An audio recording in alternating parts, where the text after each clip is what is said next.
clients saying, show me your data sets.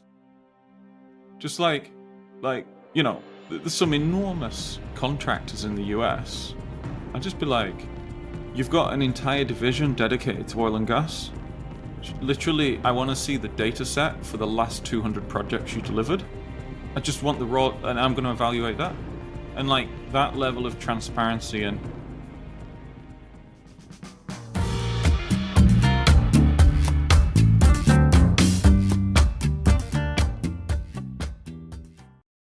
Hi everyone, welcome to the Beyond Deadlines podcast, where we tackle challenges that planning and schedule leaders come across on a day-to-day basis. My name is Greg Lawton, and I'm the CEO of an AI schedule management company called Nodes and Links.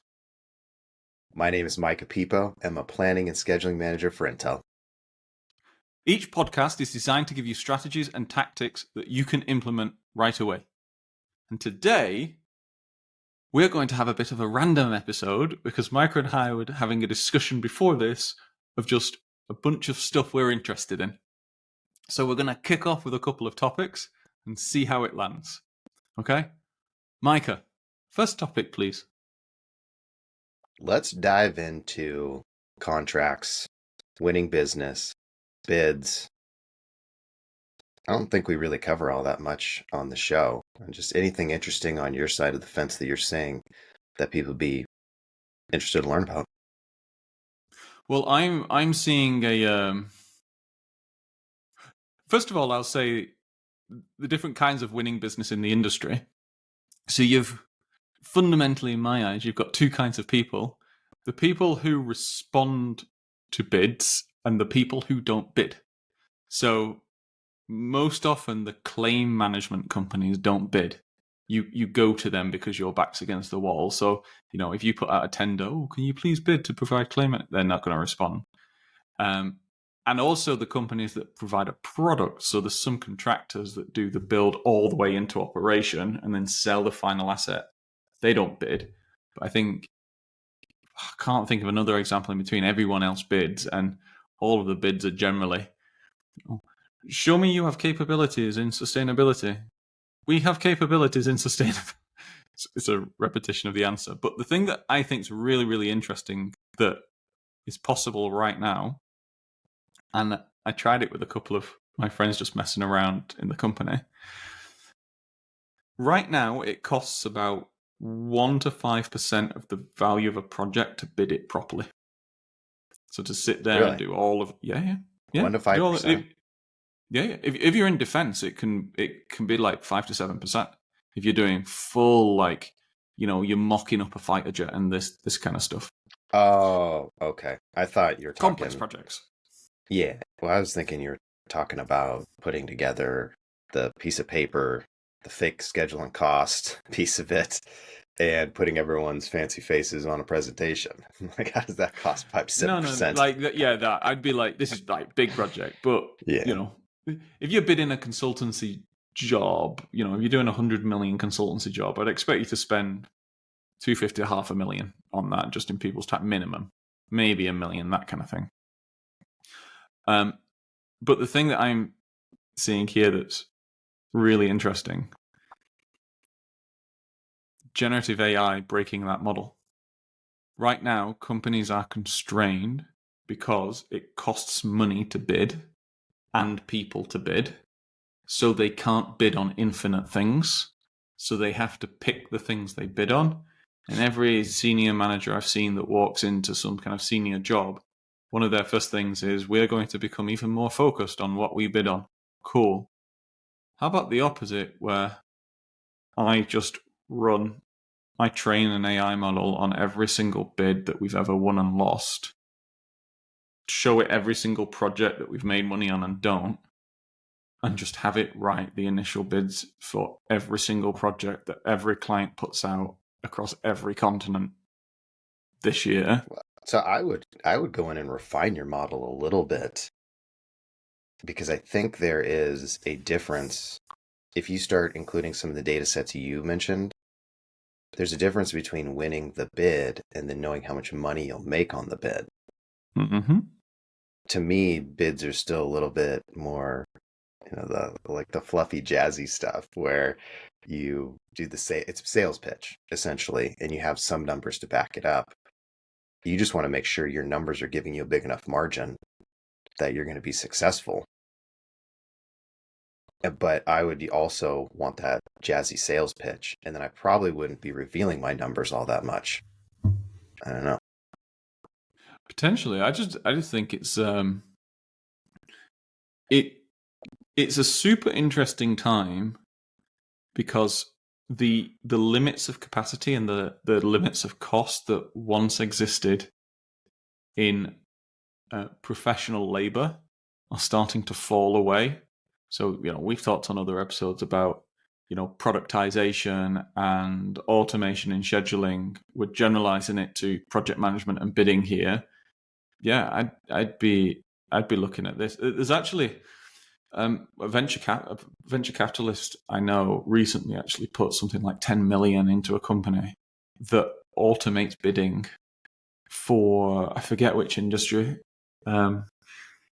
It's not projects, but it's something else, and they're making a lot of money writing. Like, companies are just like, there's 20 grand where it'd cost them 200, and they're just writing the entire bid, submitting, and then if it gets to the advanced stage, then they're calling them up and going, okay, you probably need to come in and have a look at this and put some financial models together. But the company doesn't even Folks, have to get engaged until it's later on. if anyone listening takes this idea and creates it, Greg and I will happily take 1% for giving you the idea. If anyone takes this and creates it, I'd happily introduce them to the venture capitalists who give them 20 million for it. I can't, well, I have a couple. I know a couple, but I will take the 1% and help you along. Well, let's flip this around then. If hypothetically we snap our fingers and everyone starts doing these Gen AI bids, there's a lot of trash that still these models pump out. And then they're still, at the end of the day, while it's refined trash, in my opinion, the bids are still what we talked about earlier. They're not, I mean, I think bids are actually one of the core reasons why so many projects are late, because they're bad forecasts to begin with. The owner's bringing a Totally. date that's probably not achievable, and then someone's going in and backward passing it and saying, yeah, we can do this, and we can do it for 10% less than the other person in the room. How, as owners, do you see essentially tipping the scales on that and making these things? Because the worst thing that could probably happen is an owner just creates like an AI bid reviewer, and we don't actually go anywhere. We just eliminate the people and keep the trash. How do we get that giant thing in the ocean that just picks up all the trash and cleans it out for us and maybe brings in a new process? The big thing for me is, if I was an owner now, and you're completely right, like, you end up in a prisoner's dilemma there, where, if one person uses AI and you don't, you're screwed. But if you use it, and then you just get to some kind of middle ground where AI is reviewing AI and all of this. It's just this like weird post-apocalyptic, what are we doing? Yes. And then we come full circle to people writing bids and us reviewing bids. Nothing's changed. I think what could be really interesting there is just clients saying, show me your data sets. Just like there's some enormous contractors in the US. I'd just be like, you've got an entire division dedicated to oil and gas. Literally, I want to see the data set for the last 200 projects you delivered. I just want the raw, and I'm going to evaluate that. And like that level of transparency and Yeah. honesty, and it's the equivalent of going to a surgeon and going, I want to see your stats. How many people have you killed? What I mean is staying in industry. It's similar to asking for their financial health. You ask Yeah. for their credit score and have they defaulted on any projects, and that's super interesting. Where you would just say, I want to see the schedules and the cost data, and then evaluate those. And then essentially, you could not even know anything about the project, but like we've talked a lot about before, where you started and then where you finished tells me enough of what I'm probably going to get over 200 projects. Do you know what I find really interesting? So, my co-founder Christos, he's a professor in complexity science. He's basically modeling projects, and he's done a lot of work with in the insurance industry. He's written a lot of papers for the insurance industry and models. And what I found shocking was that project insurance, it's not based on any kind of project performance. The insurance companies don't actually care about project performance. It's based off balance sheet. So there's something called a surety. At least in Europe, I don't know in America. You could tell me about America, but basically they'll just come in and they'll say, "Can your balance sheet take the hit if we come in and just take all of this money out of your bank account because you fail and etc." And that's the check they do. They don't look at how likely that is. They don't, care about generally any incentives. And I'm talking here about the contractual insurance. There's things below that like safety insurance, etc., and whatever. But big contracts. I just find it. Imagine that. Well, this is the equivalent of like driving your car, and they're just like, "We'll provide you insurance, but you just have to show us you got 100 grand in your bank account."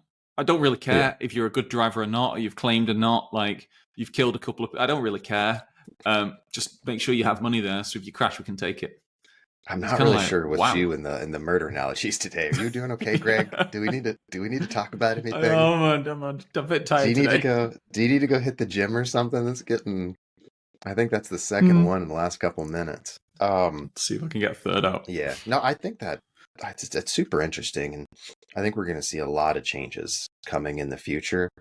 To me, I'm wondering, just thinking of not so much on the owner side, but on the GC side, you're going to have a lot of smaller, medium, and bigger players, and then on the subcontractor side as well too. And I just know from the past, the bigger players, it's harder to move. They're more bureaucratic. Things take longer to transition. So to me, I'm wondering how this is going to play out and who's really going to adopt these technologies fastest and find value out of them too. So it should be interesting. All right, let's switch gears up a little bit. We had an interesting conversation with Drag the other day. Our in-house, not in-house, but our good buddy, who's one of the top recruiters in the industry. He brought up some interesting topics, and one of them was he was talking about the different roles of project managers, and how if you are a doctor, going into a niche and finding a specialty actually gets you paid more money. And so my thought process is, we talked a little bit about project controls, but what are all these different project management roles out there, technical, non-technical, that people could potentially be investigating? I think that's a super interesting thing, and one of the people that Micah and I follow and really like. One of the saying is the riches are in the niches, which if I'll say it again, but in proper English, the riches are in the niches. There is, by the way, I'll just caveat that on like overall, in general, as you go more niche, the supply is less, therefore the opportunity for supply to demand to be offset is much higher, but there's also volatility. So, if you're the most niche doctor in the world, you might be able to charge $1 million, but you might only get a patient every 10 years, kind of thing. But on this, I was actually talking with. Surprised you didn't mention killing someone. Good for you. I'm trying to lighten my mood. I was talking with a friend of mine the other day, and he's a venture capitalist out in Silicon Valley, and he's actually just retired a fund. I think his fund was like $1 billion or $2 billion or something like that. And now what he's done is launched an initiative to pull low TRL, which is technology readiness level projects, through the valley of death into being operationally ready. I think it's a couple of 100 million or $500 million, something like that, the project. And I was talking to him about this, and long story short, he wrote a job description that was kind of, you must be able to do project management and general project management. And I was like, wait a minute. In my experience, there's a very big difference between a project manager who specializes in managing and minimizing technical risk, which are things like people who work at Kinetic, like people that work in fusion tech. So my brother works in fusion tech right now. There's no fusion reactor that's running and operational and generating electricity for money in the world, to my knowledge.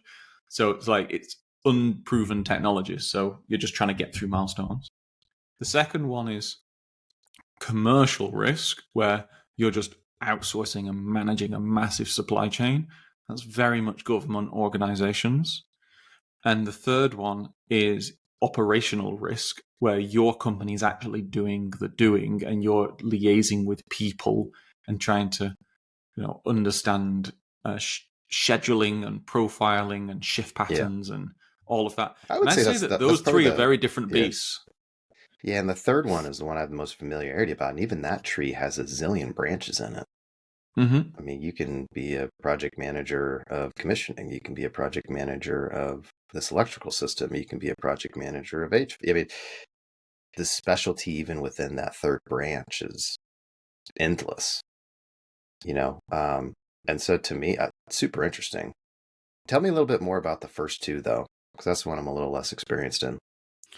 Well, the first one. So I come from defense, and the first one is very, very common in defense. It's like, imagine some professor at some university goes, "Oh, if I plug these infinity stones into this gauntlet, I can snap and, create butterflies around the universe." And you're like, Oh sounds man, you good. could have took that a different way, but I I love the could have okay. done, but I didn't. I pivoted. But you're looking there and you're going, all right, well, I don't know if this is true or not. I don't know if this tech will work or not. But we need to prove it out through the milestones. So we need to develop some kind of proof of concept. But if the proof of Yeah, concept is like a good 20 million, you're going to want someone yeah, project managing that. So it'd be like, right, yeah. how am I going to corral the engineering of the build of the first concept within the scope and budget of this to get to a milestone where I can produce a report saying, or the This is engineers can produce a feasible. report, this is doable. Yeah. And then it might go on to a Yeah, next stage. Or if you've done enough of those, it might go into scale. So if they're like, normally there's kind of 3 stages. It's, this technology works. Then they'll actually do a proof of concept of, and it can be manufactured repeatedly, because you can't just go from a proof of concept to suddenly, let's produce 50 of them. You'd be like, yeah, well, what molds do we need to make, and where do we get them made, and all of this kind of stuff. And then, once you've made 50, you might be like, okay, well, let's make 5,000, and that's yeah. a different thing. Interesting. So that's You really brought up that first fusion. bit. Oh, yeah. Sorry. Oh, the second bit. And then I want to talk about fusion reactors because you got me interested. What do you want to know about fusion reactors? Well, let's go. Let's go. What's the second? Was the you said a risk No, commercial? the second big one is like government organization, which is really subcontracting. So where the Yeah. where you're running a very light PMO model, where you're essentially defining output and outcome criteria and just contracting massive organizations to do it. You might have elements of government furnished equipment, so GFE, or contractor furnished equipment that you're passing and you have to manage, and you might have interfaces between contractors. But in Yeah. reality, like the big risk that you're dealing with is contract risk. Gotcha. No. So fusion reactors came up in my mind because I've gone a little bit of a tangent here. An Uber driver gave me a ride home last night from my wife and I went out to 90s dance club, which was a big stretch for us because we have 3 kids. And we don't actually take many Ubers anymore. So both of us were very confused about how to do this and we hadn't done it in years. But anyways, this fine gentleman told me these wonderful stories about how he only drives at night. And, just why do you only drive at night? I'm thinking he had previously done maybe like a night shift or something and it fallen in his schedule. But he's had a couple stories where he's really helped people out in need at night, not just the, drunk guy falling out of the car, but actually help people out. And what he said is like, if he can keep doing this and helping people out, it really brings joy to his life. I Hmm. thought that was super interesting. And the reason why I brought up fusion reactors is because on many times the project you work on and what you're doing and what that project enables, it really creates extra passion for your role and keeps you engaged, especially when times get tough on projects. So my question is, what projects interest you in the future? These can be real, hypothetical, that you would find Ooh, inspiring that you see coming up. that's a really, really good question. Um, for me, I like the equivalent of modern day cathedrals. So back in the 12th century, 15th century, etc., people would regularly engage in projects where it would extend beyond their lifetime, and their children and their grandchildren would see the fruit of it. Things like fusion reactors are that kind of tech to me. So I Yeah, think like working on a project which is a moonshot that would revolutionize the lives of the entire of humanity. Um, like the modern ones where you will see the finish of them, things like Neom in Saudi. I just love the concept of that because it's rethink all cities have since the dawn of humanity to have been built up organically. There's yeah, very few cities in the world where they've gone, this will be the city and it will never change. yeah, But that's one where they're like, no, we're literally building what is it, a kilometer vertical and 20 kilometers long or something. yeah. It's just a rethink of what an entire city is. Yeah, I think it was like I remember hearing the history of any city, but you go back and these were not planned. And so some of these No. cities like San Francisco don't have enough water or are in earthquake zones or there's all these different things that basically because it was a nice port and a good trade zone and some people moved there and gold hit, boom, you have a major city. But it's not saying that that's the ideal place for one. Cities are super interesting to me and some of those bigger. There's a couple smaller ones that are popping up. You mentioned moonshots. I mean, there's loads of projects. Do those interest you? The moons, like we're gonna go develop the moon or put Matt Damon on Oh, Mars. I absolutely love that. Do you know? You're like, I would love to be involved in those, but the problem is I'm not Chinese or American, or actually Indian at the moment. Like those are kind of those are the big space powers that are coming up, and Yeah, there's a lot of constraints on nationalities working on those things. So like you can't work at SpaceX unless you're American. That's the really. thing, and I'm like, I totally understand it because one person's rocket is another person's missile, Yeah, yeah. Good point. but you know those are the one. Like I think anything where we're pushing the bounds of what humanity has achieved and what it can achieve, I think those are the really super interesting ones to me. Yeah, There are other ones that I know a lot of my friends get really passionate about. So like current infrastructure that just makes people's days and lives better. So like I've got a bunch of friends working on a children's hospital over in Ireland. I'm like, yeah, that's actually a really cool one. Really cool. It's just, you know, my passion is more out there, more big. What about yours? yeah. I think all uh the ones we've named have been super interesting. I'm a huge fan, boy, obviously, of large infrastructure. It's why I work at Intel. And being able to influence on a global scale everyone's lives. I mean, what we created Intel is going to go into everyone's computers Mm-hmm. and data centers. I mean, it's crazy to think about. That's like billions of people that you just impacted their lives. And so I think the advanced manufacturing space, and we're going to go on a Actually, wild tell ride in us the more next about that couple of because a years. bunch of our listeners won't actually know what you're doing at Intel. They'll just go, Intel's Yeah, cool. That's a cool company. What is Intel actually doing with chips?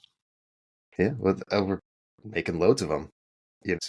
And so to build chips, you need these large, complex facilities to then create them. And what we need out there today is just more of them to keep up with the global demand. And so it's a massive construction undertaking. I mean, if you just check the news, there's the several facilities that have kicked off around the globe. And I mean, it's just exciting. So Well, it's I owner's saw. role, soup to like all the way through, beginning to end. You know, you get to do. There's just so many different aspects and roles you can work on. I I read. I think it was part of the US Gov website. I read that like the US, as in the government's commitment to chip building. I think they'd put something like 100 billion behind it or something. And Yeah, there was like if you think about it, there was that's the a Chips Act. crazy number. Yeah, well, that's the other thing that's helping to drive this is just moving international supply into domestic producers. That way, you have less risk, and Hmm. countries not only like America, but other countries are taking that up as well. I saw an article the other day that India it plans to get into it. I mean, they have a lot of pharmaceutical companies in there, and they want to use that knowledge of building pharmaceutical facilities to get into that advanced manufacturing. So I mean, we'll see a big growth in that industry. I believe over the next couple of years, if the news is correct. And I just fortunate that I work at a place that is doing it. Totally. Actually, you've just said something. I just put two and two together in my head. So, um, here's a little fact that no one will probably know. Um, most countries make their own bullets. Uh-oh, here we go Yeah. again. Yeah. Greg, Well, staying on when I theme for say this that, episode. it's regarded as a sovereign capability for most countries because if you can't make your own bullets, how are you going to defend yourself if someone invades? And it's generally a commoditized item, like Yeah, it's a bunch of metal and a bunch of powder, and you put them together. Um, you could have massive economies of scale by outsourcing it to one country, but then you see the problem. And actually, this is happening with chip manufacturing now because the yep. entire world runs on computers and the internet.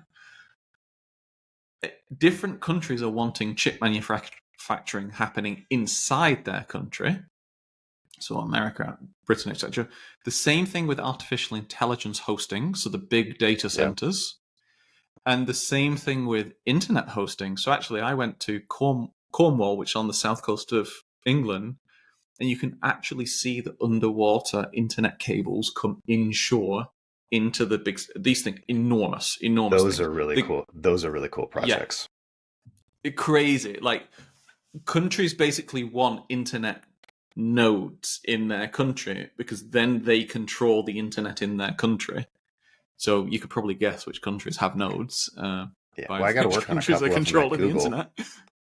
I got to work on a couple of them at Google, and I was just a moron. I didn't realize that there's actually cables running underneath the ocean from one point to the other that provide the Yeah. internet. And I just one day I was like, wow, didn't know that existed. Where do they go on shore in America? In the UK, it's Uh, Cornwall. there are loads In of America, places, but you have there's a big one that drops in at New York. There's a couple spatterings on the West Coast.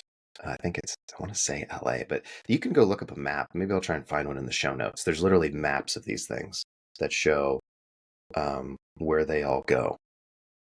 And it's a little off project. it's way more than you'd ever thought. It's a little off project, but it's more manufacturing. But imagine being given the task. Hey, and by the way, these cables are like a good 2 or 3 meters in diameter. Imagine being given the task. Hey, so we want to lay a cable. Okay, cool. Where from? From London to New York. I'm like, all right, well that's like 3,000 miles or something. Be like, yeah, under the ocean. Okay, and we want to do it over, the ridge that's pulling apart. So there's volcanoes and stuff. I'm like, Ugh. cool.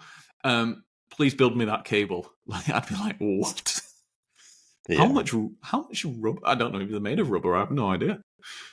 I know. I forget, but they're definitely strong. Yeah. And then I would be like, well, I saw this video of a guy who kayaked it once. Does that help? Going full circle. I can write the bid. We will provide you a cable that's made of unobtainium. ChatGPT, how do I write a bid for an undersea cable? I All think right. like we're in the best place now in the world of projects to do exciting stuff. Like I've had a couple of friends that have actually just moved to Saudi because I think they have the most $1 billion projects per like capita of person or something like that. Yeah. Like America's got the most big projects, but there's 300 million people in America. But I think like you've got Neom, Red Sea, Oxagon, Sindala. You've got a whole host. I think now's like the time you can kind of pick the cool projects that you want to work on. And if you're in America, I'd go to space. I'd be 100% doing space projects or chip fabs.